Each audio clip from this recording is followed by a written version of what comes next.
Next நேயர்களுக்கு என்னோட அன்பான வணக்கங்கள். இன்னைக்கு நம்ம கூட வாழ்க நலமுடன் ஜோதிடர் டிஜே சுந்தரபாண்டி அவர்கள் தான் இணைஞ்சிருக்காங்க. வாங்க நிகழ்ச்சிக்குள்ள போலாம். வணக்கம் சார். வணக்கம் மேடம். எப்படி சார் இருக்கீங்க? சூப்பரா இருக்கேன் சார். நம்ம சேனல்ல தொடர்ந்து சனி பயிற்சி பேசியிருக்கோம், அதுக்கப்புறம் ராசி பலன்கள்லாம் பேசியிருக்கோம். இன்னைக்கு நம்ம நேயர்களுக்காக என்ன சார் ஸ்பெஷலா எடுத்துட்டு வந்திருக்கீங்க?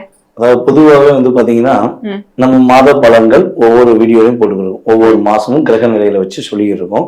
அதே போல நீங்க சொன்ன மாதிரி குரு பயிற்சி, சனி பயிற்சி, ராகு பயிற்சி சொல்லி நிறைய வீடியோ போட்டுக்கிட்டு இருக்கோம்.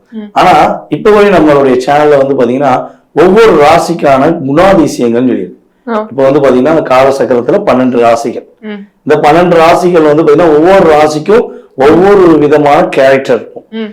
அந்த கிரகங்களுடைய அடிப்படையில அவங்க எந்த மாதிரி இருப்பாங்க, அவங்களுக்கு எந்த மாதிரி வாழ்க்கை துணைகள் அமைகிறது, அதே போல அவங்க யாரு கூட ரொம்ப மின்காராங்க, யாருகிட்ட கொஞ்சம் அப்படியே டிஸ்டன்ஸ் மெயின்டைன் பண்றாங்க, யாரை பார்த்தெல்லாம் கோவப்படுறாங்க, அப்படி கொஞ்சம் நம்ம கட்டாயமா ஆக்சுவலா பாத்தீங்கன்னா நம்ம நிறைய ஜாதகம் பாக்குறோம். சோ கிளைண்ட் நம்ம இன்ஃபார்ம் பண்றோம், அவங்க சொல்ற விஷயங்கள் நம்ம சொல்ற விஷயங்கள் எல்லாத்தையும் மெர்ஜல் பண்ணி நம்ம என்ன பண்றோம் இப்ப இந்த வீடியோ சொல்ல போறோம். ஓகே சார், கேட்கவே ரொம்ப இனிமையா இருக்கு. வாங்க சார் தெரிஞ்சுக்கலாம்.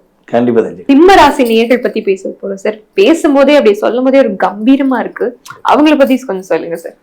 சிம்ம ராசி அப்படின்னாலே சூரியனுடைய ஆதிக்கம் அதிகமா இருக்கும். அதனாலதான் கம்பீரம் அப்படின்னு சொல்லுவாங்க.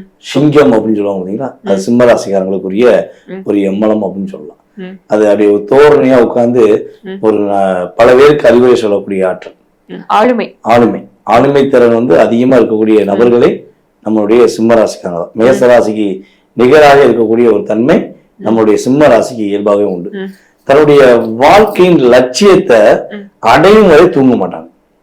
ரியால் அதான், நான் இத ஒரு முடிவு எடுத்திருக்கேன், இந்த முடிவுல நான் ஜெயிச்சு காட்டணும், அதுக்கு எவ்வளவு நாள் நான் இறங்கி வர வைப்பேன் அப்படின்னு அந்த ஆழத்தை யோசிக்காம டபுக்குன்னு விழுந்து போய் மாட்டிக்கிறாங்க. சில இடங்கள்ல மாட்டக்கூடிய தன்மை உங்களுக்கு வந்துருது. அதே போல சிம்ம ராசிக்காரங்களுடைய இயல்பான தோற்றம் பாத்தீங்கன்னா கம்பீரம் அப்படின்னு சொல்லலாம். கம்பீரம் அதுல பூர நட்சத்திரம் ஆல்ரெடி சிம்ம ராசிக்குள்ள இருக்கு.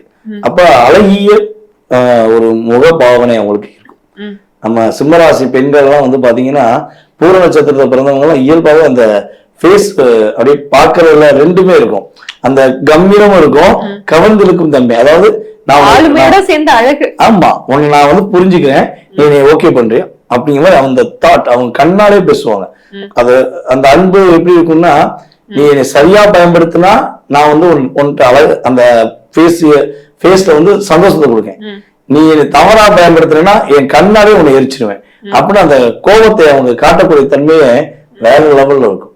சோ சிம்ம ராசிக்குன்னு இது இயல்பான ஒரு எப்போதுமே இவங்கிட்ட உள்ள குணம்.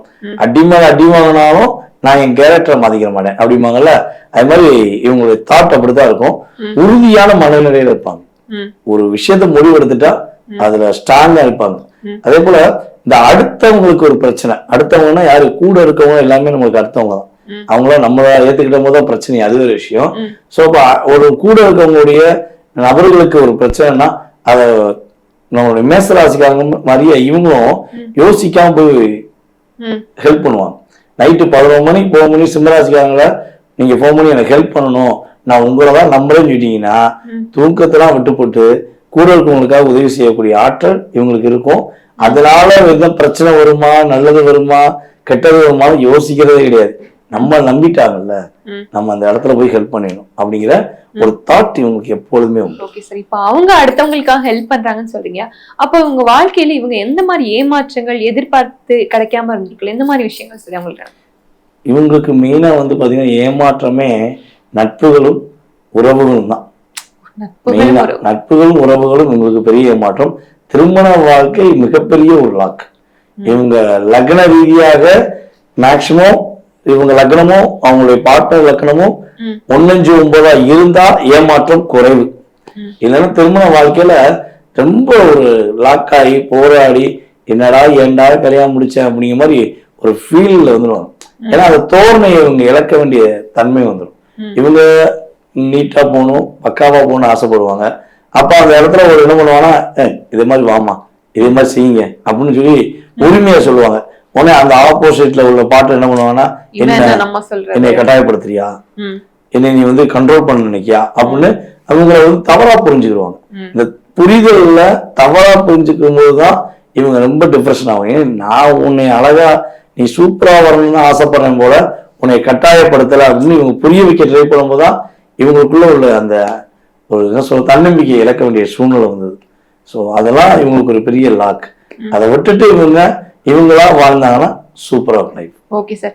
என்ன இருந்தாலும் ஏதாவது ஒரு சில ராசிக்காரங்க கூட செட் ஆகும்ல, அப்படின்னா எந்த ராசியை சார் சொல்லுவீங்க? சிம்ம ராசிக்காரங்களுக்கு எல்லா ராசியும் நட்பு தான். ஆனா அவங்களுக்கு எது உபயோகமாகுதுன்னு தான் பாக்கணும். ஏன்னா இவங்க யாரும் பகைச்சு வாழணும் ஆசைப்பட கிடையாது. இவங்கதான் நிறைய பேர் தேவைக்கு பயன்படுத்திட்டு பகைச்சுக்கிட்டு இருக்காங்கன்னு தான் சொல்லணும். சோ அப்ப சிம்ம ராசிக்காரங்க கூட ரொம்ப ரியாலிட்டி அன்போட இருக்கக்கூடிய ராசிகள் அப்படின்னு எடுத்தோம்னா ஃபர்ஸ்ட் நம்ம யார் எடுக்கலாம்னா தனுஷ் ராசி எடுக்கலாம். தனுஷுக்கும் சிம்மத்துக்கும் ஒரு கொஞ்சம் செட் ஆகக்கூடிய ஒரு வாய்ப்பு இருக்கு. சோ அதுக்கடுத்து நம்ம கும்பராசி எடுத்துக்கலாம். கும்பராசி பாத்தீங்கன்னா இவங்களுக்கு நிகரா கொஞ்சமாச்சும் ஒரு ஏத்துக்கிட்டு நடக்கக்கூடிய ஒரு செயல்பாடு இருக்கும். அதுக்கடுத்து நம்ம மேசராசி. மேசராசி இவங்களும் அப்படியே ஒன்றுவோட பயணிப்பாங்க. நீ வெள்ளை கலரா நான் வெள்ளை கலர் போட்டிருக்கேன், நீ கிரீனா நான் கிரீன் போட்டிருக்கேன் அப்படின்னு அந்த புரிதலுடன் இயக்கக்கூடிய தன்மையா சூரியன் எங்க உச்சம் அடைகிறாங்க மேசராசியில தான். இப்போ மேசராசி எப்பவுமே சிம்மராசிக்காரங்களுக்கு பிடிக்கும். சிம்மராசிக்காரங்களுக்கு மேசராசிக்காரங்களை பிடிக்கும்னு ஒரு தாட் இருக்கும். அப்ப இவங்க கூட ரொம்ப ரியாலிட்டியா உணரக்கூடிய தன்மை மேசராசிக்கு உண்டு. அதுக்கடுத்து அப்படின்னு சொல்லி பாத்தீங்கன்னா மேக்சிமம் நம்ம கடகராசியை ஓரளவுக்கு எடுத்துக்கலாம். ஓரளவுக்கு கடகராசிக்காரங்க கூட சிம்மராசிக்காரங்க, ஏன்னா சந்திரன் சூரியன் இந்த ரெண்டும் இல்லாம வாழ்க்கை இல்லை அப்படிங்கிற தன்மையில இவங்களுக்குள்ள செட் ஆயிரும். இவங்க ரொம்ப கவனமா இருக்கக்கூடிய நபர்கள், ஐ மீன் கொஞ்சம் இல்லைன்னா என்ன அப்படின்னு வச்சுக்கக்கூடிய நபர்கள் யாருன்னு பாத்தீங்கன்னா ஃபர்ஸ்ட் விஷயம் யாருன்னு பாத்தீங்கன்னா நம்மளுடைய மகர ராசிக்காரங்க கூட. மகர ராசிக்காரங்க கூட கொஞ்சம் லிமிட்டா கொஞ்சம் என்னன்னு வச்சுக்கிட்டாங்கன்னா பிரச்சனை கிடையாது. அதுக்கு அடுத்து மீனராசி சிம்ம ராசியும் மேக்சிமம் பாத்தீங்கன்னா நான் சொல்றேன் நீ புரிஞ்சுக்க மாட்டியா அப்படிங்கிற ஒரு சில கருத்து வேறுபாடுகள் இருந்துகிட்டே இருக்கும். சோ அப்ப அவங்ககிட்ட எல்லாம் கொஞ்சம் என்ன பண்ணணும், நிதானமா இருந்துக்கிறது இவங்களுக்கு ரொம்ப சேஃப்டி. Okay sir. இவங்களோட லக்கி கலர்ஸ் என்ன, லக்கி நம்பர்ஸ் என்ன? இவங்களுக்கு லக்கி நம்பர் அப்படின்னு சொல்லி பாத்தீங்கன்னா சிம்ம ராசிக்கு 1ஆம் நம்பர் ரொம்ப சூப்பரா இருக்கும். இவங்க எதுவே ஃபர்ஸ்ட் ஆசைப்படுறவங்க. அதாவது ஒருத்தவங்களை இயக்குவதிலும் ஒருத்தவங்களுக்கு உதவி செய்வதிலும் நான் தான் ஃபர்ஸ்டா இருக்கணும் அப்படிங்கிற தாட் இவங்களுக்கு எப்பவுமே இருக்கும்.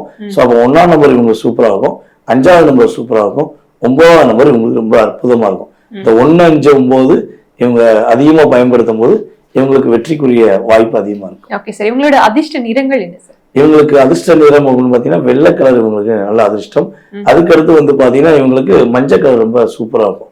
வெள்ளை மஞ்சள் இவங்களுக்கு ஒரு அற்புதத்தை கொடுக்கக்கூடிய விஷயம். மஞ்சள் கலர் உபயோகப்படுத்துவதாக இருந்தா இவங்களுடைய லக்னத்துக்கு 8ஆம் இடத்த அதிபதி யாருன்னு பாத்துக்கணும், அந்த 8ஆம் இடத்துல எந்த கிரகம் அமர்ந்திருக்குன்னு பாத்துக்கணும். சோ அப்படி பார்த்துட்டு இவங்க மஞ்சள் கலர் யூஸ் பண்ணா இவங்க பெரிய பாதிப்பு கிடையாது. Okay sir. இவங்க என்ன மாதிரி தெய்வங்கள் வழிபடணும் சார்? நம்முடைய சிம்மராசி அன்பர்கள் பாத்தீங்கன்னா மேக்சிமம் திருச்செந்தூர் முருகன் வழிபாடு செய்வது சிறப்பா இருக்கும். இது வருஷத்துக்கு ஒரு முறை இவங்க குடும்பத்தோட போய் திருச்செந்தூர் முருகனை போய் வழிபாடு செஞ்சுட்டு தட்சிணாமூர்த்தி பகவானையும் வழிபாடு செய்யணும். ஏன்னா குருவுடைய ஸ்தலம் தான் நம்முடைய திருச்செந்தூர் முருகன் கோவில்.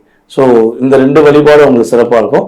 மாதத்துக்கு ஒரு முறையாவது இவங்களுடைய வீட்டு பக்கத்துல இருக்கிற இவங்க முருகனை போய் பார்த்து மனசார வழிபாடு செஞ்சாங்கன்னா லைஃப் பிரகாசமாக இருக்கும். Okay sir. முருகனை நம்பினோர் கைவிடப்படாருன்னு ரொம்ப அழகா சொல்லிட்டீங்க சார். நன்றி.